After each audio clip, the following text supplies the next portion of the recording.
La parole est à Madame Laurence Vichensky, rapporteure de la Commission des lois constitutionnelles, de la législation et de l'administration générale de la République.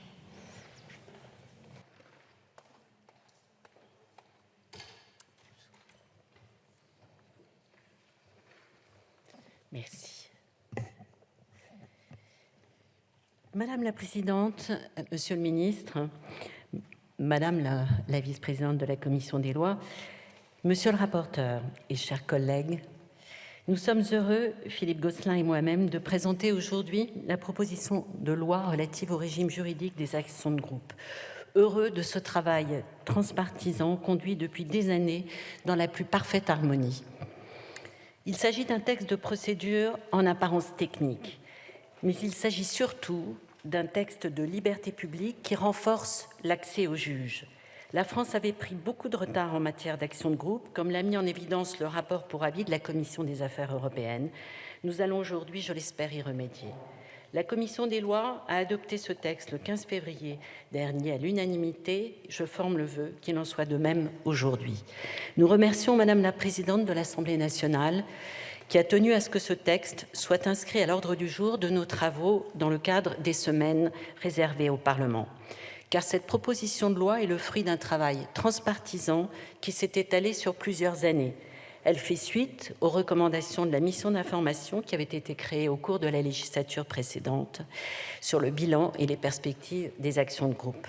Partant du constat d'échec de l'action de groupe à la française, cette mission d'information avait formulé plusieurs propositions qui avaient été adoptées, elles aussi, par la Commission des lois à l'unanimité. La proposition de loi que nous avons déposée en décembre dernier reprend ces propositions. Elle repose sur 3 axes majeurs, 3 piliers fondamentaux qui rénovent de fond en comble le régime juridique de l'action de groupe. D'abord, la proposition de loi institue un cadre unifié, commun à toutes les actions de groupe. C'est une simplification très importante car aujourd'hui, il n'existe pas moins de 7 régimes juridiques différents pour l'exercice d'une action de groupe. Ensuite, elle procède à un triple élargissement pour donner toute leur chance aux actions de groupe. Élargissement de la qualité pour agir, élargissement du champ matériel à tous les droits subjectifs et élargissement du préjudice indemnisable. Enfin, nous créons une sanction civile spécifique applicable en cas de faute délibérée ayant créé des dommages sériels. Sur ces 3 axes majeurs, nous n'avons pas transigé. Nous avons en revanche procédé en commission à plusieurs ajustements pour tenir compte de l'avis du Conseil d'État et pour transposer la directive européenne du 25 novembre 2020 sur les actions représentatives. Nous avons eu en effet la chance, grâce à Madame la Présidente de l'Assemblée nationale, que les travaux de la Commission soient éclairés par un avis du Conseil d'État. Celui-ci nous a recommandé de réécrire notre proposition de loi qui s'insérait initialement dans le Code civil sous forme d'une loi cadre non codifié. Nous avons ainsi soumis à la Commission des lois 16 amendements de réécriture qui ont été adoptés. Sur la forme, le texte qui arrive en séance est donc très différent de celui déposé initialement, mais sur le fond, la réécriture a repris l'essentiel des dispositions initiales de la proposition de loi.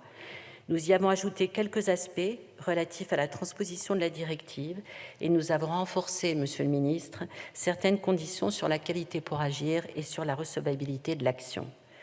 Nous vous présenterons lors de l'examen des articles quelques amendements complémentaires qui vont dans le même sens.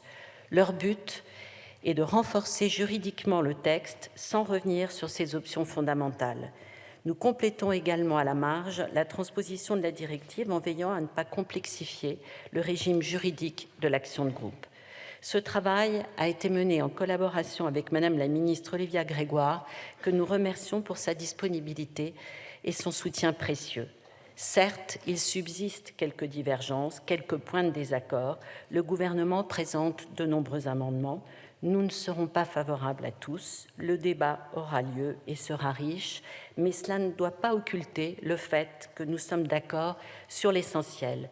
Nous partageons, Monsieur le Ministre, mes chers collègues, la volonté d'instaurer un régime de l'action de groupe plus efficace et plus opérationnel, un régime unifié et universel qui renforce l'accès aux juges pour tous.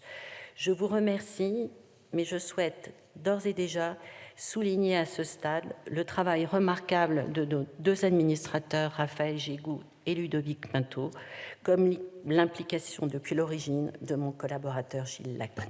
Merci à nouveau. Merci. La parole est à Monsieur Philippe